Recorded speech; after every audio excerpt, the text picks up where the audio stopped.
ఈ కార్యక్రమాన్ని వీక్షిస్తున్న మీ అందరికీ ప్రభువైన క్రీస్తు పేరిట, తండ్రి అయిన దేవుని పేరిట శుభములు, వందనాలు తెలియజేస్తున్నాను. బైబిల్ వండర్స్ అనే వేరొక ఎపిసోడ్ని చూస్తున్న మీ అందరికీ ప్రత్యేక కృతజ్ఞతలు తెలియజేస్తున్నాను. మనం పాఠంలోకి వెళ్దాం, ఇంకా ఆలస్యం చేయొద్దు. పోయినసారి మనం 3 విషయాలు నేర్చుకున్నాం. ఈరోజు ఇంకొక 2 విషయాలు నేర్చుకుందాం. ఇవి చాలా ఆసక్తికరంగా ఉంటాయని నేను నమ్ముతున్నాను. ఈ కార్యక్రమాన్ని ఒకవేళ మీరు వీక్షిస్తున్నట్టయితే అనేక మంది యంగ్స్టర్స్కి ఈ కార్యక్రమాన్ని షేర్ చేయండి. మీరు కూడా ఈ కార్యక్రమాన్ని ఆదరిస్తున్నందుకు మీ అందరికీ కృతజ్ఞతలు తెలియజేస్తున్నాను. వాక్యంలోకి వెళ్దాం.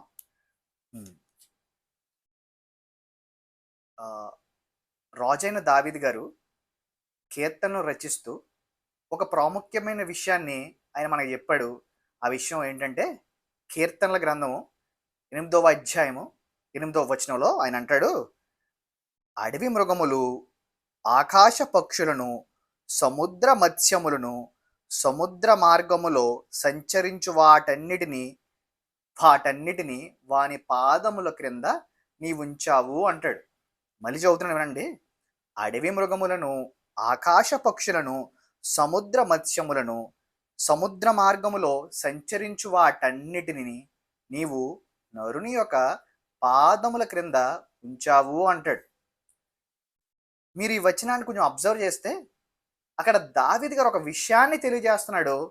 సముద్ర మార్గములు అంటే సముద్రంలో కూడా మార్గములు ఉంటాయండి. ఇక్కడ ఏదో దేవుడు మనుషులకి ఏదో చెప్పాలనుకుంటాడు. ఆయన అంటున్నాడు, సముద్ర మార్గములలో సంచరించు వాటన్నిటిని అంటున్నాడు. అంటే సముద్రంలో కూడా మార్గాలు ఉంటాయా అనే ప్రశ్న క్రైస్తవునిగా మనకి మెదలాలి. బైబిల్లో ఏ విషయాన్ని ఆషామాషిగా తీసుకోవడానికి లేదు. ఎందుకంటే ఈ ప్రపంచాన్ని, ఈ మనుషులని సృష్టించిన దేవుడు తన ఆత్మ ద్వారా ఈ వాక్యాలని రాయించాడు. కాబట్టి ఆయన అంటున్నాడు, సముద్ర మార్గములలో సంచరించు వాటన్నిటినీ అంటున్నాడు. ఏమండి, సముద్రంలో మార్గాలు ఉంటాయా అనే విషయం మనకు అర్థం కావాలంటే ముందు ఒక వ్యక్తి గురించి మనకు అర్థం కావాలి. ఆ వ్యక్తి పేరే మాథ్యూ మౌరీ అనే ఆయన. మాథ్యూ మౌరీ అనే ఆయన, ఈయనట అమెరికాలో ఈయనట ఏంటంటే ఈయన ఒక సెయిలర్ అట, ఆఫీసర్. సెయిలర్ అంటే తెలుసు కదండి, ఆ నౌకకి ఒక ఆఫీసర్ ఉంటాడు. ఈయన ఒక ఆఫీసర్ అనమాట. అంతేకాదట, ఈయన ఒక సైంటిస్ట్ అట. ఒకసారి ఈయన జబ్బు పడ్డాడట. జబ్బు పడినప్పుడే మనకు దేవుడు గుర్తొస్తాడు. ఈయనకు కూడా జబ్బు పడినప్పుడు తన కొడుకట తన పక్కన కూర్చుని ఈ కీర్తనలు 8 చదివాడట. అప్పుడు ఆయనకు ఒక తలంపు వచ్చిందట. అది ఏంటంటే, సముద్రములో కూడా మార్గాలు ఉంటాయా అనే తలంపు వచ్చిందట. ఆయన అనుకున్నాడట, దేవుడు రాయించాడు కాబట్టి సముద్రంలో మార్గాలు ఉంటాయి, కాబట్టి ఈ విషయాన్ని మనం ఛేదించాలనుకున్నాడట. ఏమండి, ఈ విషయాన్ని మనం ఛేదించాలనుకున్నప్పుడు ఏమండి, సాధారణంగా ఎవరైనా నౌకలో ప్రయాణించే సెయిలర్స్ కానీ, ఎవరైనా నావికులు కానీ, ఎవరైనా ఆ షిప్కి సంబంధించిన చార్ట్స్ రాస్తారండి. అంటే ఆ నౌక ప్రయాణం చేసే మార్గం, ఇంకా ఆ నౌక ప్రయాణం చేసినప్పుడు గాలి ఎలా విసురుతుంది, లేకపోతే ఆ నౌకకు ఆఫీసర్స్ ఎవరో, లేకపోతే వాళ్ళు వెళ్ళే మార్గంలో క్లైమేటిక్ కండిషన్స్ ఎలాగున్నాయి, ఇవన్నీ రాసి ఆ నౌకకు సంబంధించిన విషయాలన్నీ రాసి వాళ్ళు భద్రపరుస్తారనమాట. ఆయనట ఈ నౌకకు సంబంధించిన విషయాలన్నీ చదవడం మొదలుపెట్టాడట. ఆయనట ఆ వాతావరణ పరిస్థితులు, ఈ నౌక వెళ్తున్నప్పుడు వాతావరణ పరిస్థితులు ఎలా ఉంటాయి అనే విషయాలన్నీ చదవడం మొదలుపెట్టాడట. ఆయనకట ఒక అద్భుతమైన విషయం తెలిసిందట. ఏంటంటే, సముద్రము కింద మార్గాలు ఉన్నాయట. అండ్ మీకు అర్థమవుతుందా? సముద్రము కింద మార్గాలు ఉన్నాయంటే మనం ఏదో అనుకుంటాం, కానీ ఒక చిన్న విషయం మీకు ఒక ఎగ్జాంపుల్ చెప్తున్నాను. ఈ సముద్రం కింద మార్గాలు ఎలా ఉంటాయో. ఏమంటే, ఒక రోడ్డు ఉందండి. రోడ్డు మీద వెహికల్స్ ఎలా ట్రావెల్ చేస్తాయి? అలా స్ట్రైట్ లైన్లో వెళ్ళిపోతాయి. ఆ మార్గం గుండా రోడ్డు ఎలా ఉంటుంది? అలా స్ట్రైట్గా ఉంటుంది. ఆ స్ట్రైట్ గుండా వెహికల్స్ అలా వెళ్ళిపోతాయి కదా. అలాగేనట సముద్రం కింద నీళ్ళట. చూడండి ఎంత గమ్మత్తైన విషయం. సముద్రం కింద నీళ్లు అలా స్థిరంగా ఉండవట. అవంట ఒక మార్గంలో ఒక గీతలో గీసినట్టు ప్రయాణం చేస్తూ ఉంటాయట. మీకు అర్థమవుతుందా? ఇప్పుడు రోడ్డు ఎలాగైతే స్ట్రైట్‌గా ఉందో, రోడ్డు మీద వెహికల్స్ ఎలాగైతే స్ట్రెయిట్‌గా వెళ్ళిపోతాయో, అలా సముద్రం కిందట నీళ్లు ఒక ప్రత్యేకమైన మార్గం గుండా స్ట్రెయిట్‌గా వెళ్తున్నాయట. ఒక స్పీడ్ తోటి, ఒక కాలిక్యులేషన్ తోటి అవలా స్ట్రెయిట్‌గా వెళ్తున్నాయంటే, దాన్నే ఏమన్నారంటే కరెంట్స్ అన్నారు. కరెంట్స్, ఓషన్ కరెంట్ అంటే ఓషన్ ఎంతైతే ఆహ్, ఓషన్ కిందున్న నీళ్లు ఎంతైతే వేగంగా ట్రావెల్ చేస్తున్నాయో దాన్ని ఓషన్ కరెంట్స్ అన్నారు. ఇప్పుడు మీకు అర్థమవుతుందా? ఈ సముద్రం కింద నీళ్లు అలా స్ట్రెయిట్ లైన్‌లో వెళ్తున్నాయట. స్ట్రెయిట్‌గా వెళ్తున్నాయట. నిదానంగా వెళ్తున్నాయట. ఆయనట అప్పుడు అర్థమైందట ఆయనకి విషయం. ఏంటంటే, ఇప్పుడు ఆయనకప్పుడు విషయం అర్థమైందంట. ఏంటంటే, ఒకవేళ ఆ వేలో మనం ట్రావెల్ చేస్తే, మనం ట్రావెల్ చేయాలనుకున్న ఆ నావకి పెట్రోలు తక్కువవుద్దట, టైము తక్కువవుతదట. ఇంకా ఈ వేరే ఖర్చులన్నీ తక్కువవుతాయట. ఆ కరెంట్ ద్వారా మనం ఆ సముద్రం నీళ్లు వెళ్తున్న మార్గం గుండా ట్రావెల్ చేస్తే.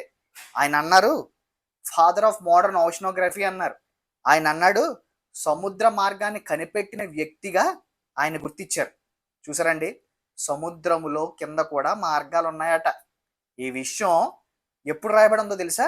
ఇంచుమించు 2800 సంవత్సరాల క్రితం భక్తుడైన దావీదు గారు రాశారు. ఏవండి? 19వ శతాబ్దంలో ఆయన ఈ విషయాన్ని కనుగొన్నాడు.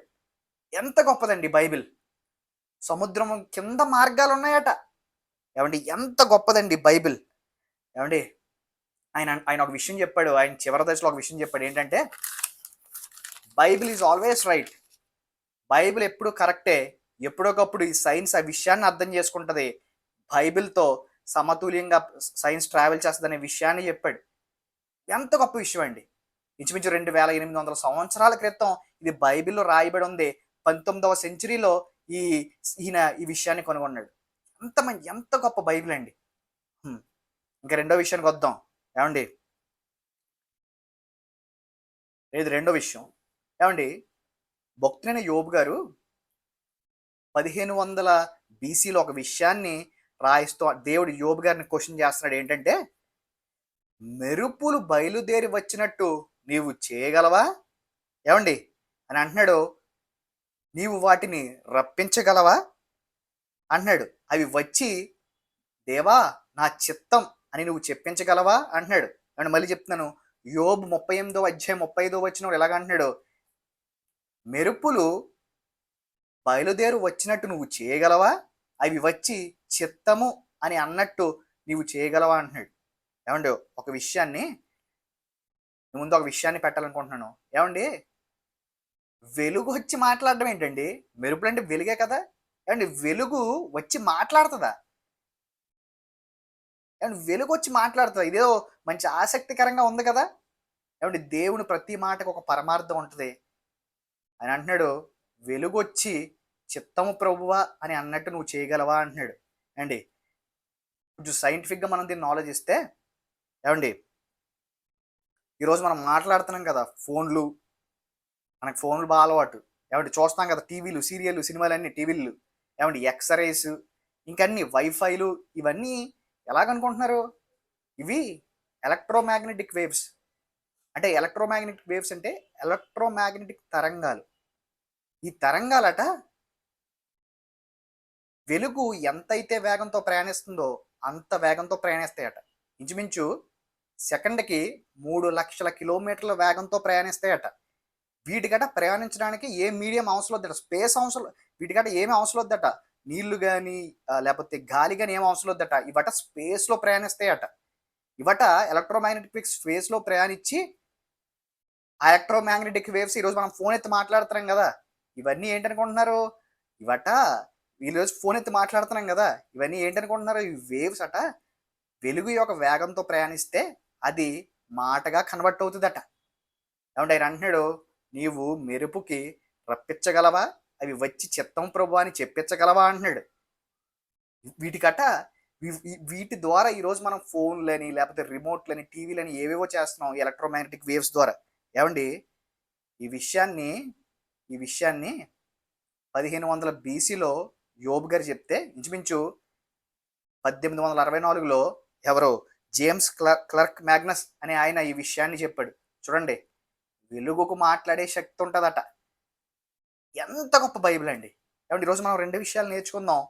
2 విషయాలు నేర్చుకున్నాం. ఒక విషయం ఏంటంటే ఏవండీ ఈ ఓషన్ ఈ సీ కింద ఏవండీ సముద్రంలో మార్గాలుంటాయి. ఆ నీళ్ళు అలా ఒక దారిలో ప్రవహిస్తున్నాయనే విషయాన్ని నేర్చుకున్నాం. ఒక స్ట్రెయిట్ వేలో లాగా. ఇంకో విషయం ఏంటంటే వెలుగుకి మాట్లాడే శక్తి ఉంది అని నేర్చుకున్నాం. ఏవండీ ఎంత గొప్ప బైబిల్ అండి. ఈ విషయాన్ని ఈ ప్రపంచం కనిపెట్టక ముందే దేవుడు మన బైబిల్‌లో రాయించాడు. చాలా గొప్పోడు కదా దేవుడు. ఏవండీ అంత గొప్ప దేవుడిని మనం తండ్రిగా కలిగి ఉన్నందుకు అంతకంటే మనకేం కావాలండి. ఏవండీ బైబిల్‌ని చదవండి. అనేక మందికి సువార్తను చెప్పండి. ఈ విషయాన్ని అనేక మందికి షేర్ చేయండి.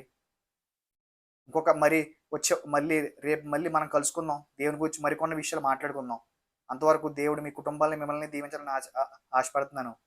దేవుడు మీతో తోడుగా ఉండును గాక. ఆమేన్. అందరికీ వందనాలు.